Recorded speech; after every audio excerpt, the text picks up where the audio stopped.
grassroots. There's meanwhile,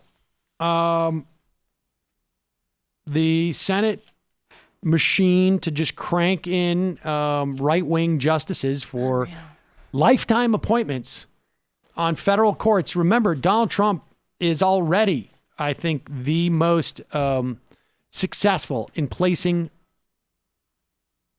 his judges on the federal court.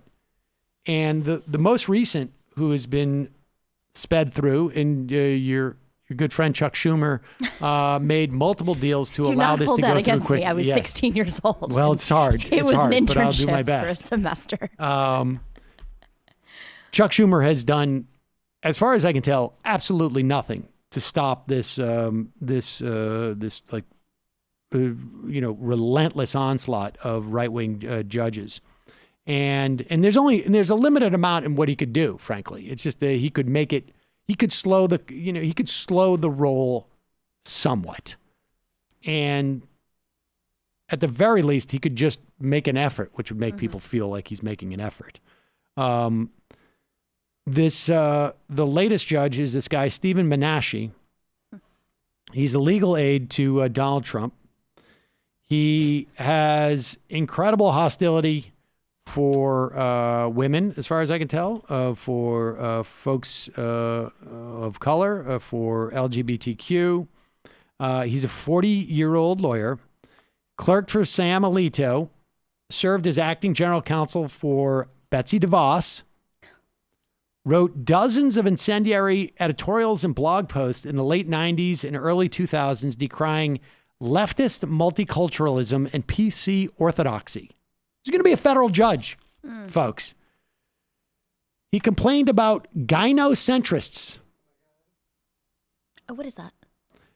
You're just it's like, I think you see the whole world through your vagina, essentially. Oh, okay. Everywhere. Penis centrists? Penile centrists. Right. That's better. He said that he complained that gynocentrists were participating in the Take Back the Night marches. The Take Back the Night marches are marches that are essentially anti-rape marches. They're trying to raise awareness that women shouldn't be afraid to go out at night for getting raped. So polarizing. Yes. Wow. So PC. So, wow. He accused the Human Rights Campaign of having to, quote, incessantly exploiting the slaying of Matthew Shepard, who was a young guy who was killed because he was gay. He claimed that a Dartmouth fraternity wasn't being racist when it held a, quote, ghetto party attended by white party goers wearing afros and carrying toy guns. Some of his past writings include him comparing race data collection in college admissions to Germany under Adolf Hitler, denouncing women's marches as sexual assault, What? opposing the radical abortion rights advocated by campus feminists and codified in Roe v. Wade, arguing that diverse communities, quote, exhibit less political and civic engagement, less effective government institutions, and fewer public goods. He opposed need-based financial aid because it hurt wealthy people. Oh my God. And he was also... Please. People of means. He also, exactly. People struck with affluenza. He also spread the myth, the Islamophobic myth that Donald Trump did as well, that General John Pershing executed Muslim prisoners in the Philippines in 1913 with bullets dipped in pig fat. Yeah. And he's horrible. We have protesters, though, going, and not just protesting Republicans, because of course, but people like Chris Coons, Democratic senator from Delaware, who has talked about how we need to bring back the filibuster if Democrats take the Senate for judicial picks. And also Susan Collins, who, of course, I'm sure is just absolutely upset about this guy, and we'll have to vote for him. Back down on Brown.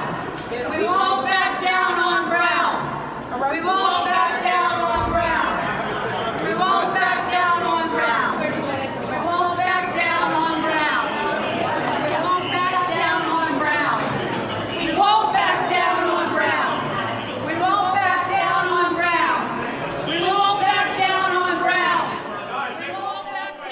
Now they're yelling, "We won't back down on Brown," because what right-wing justices have now done is they are refusing to say if Brown v. Board of Education,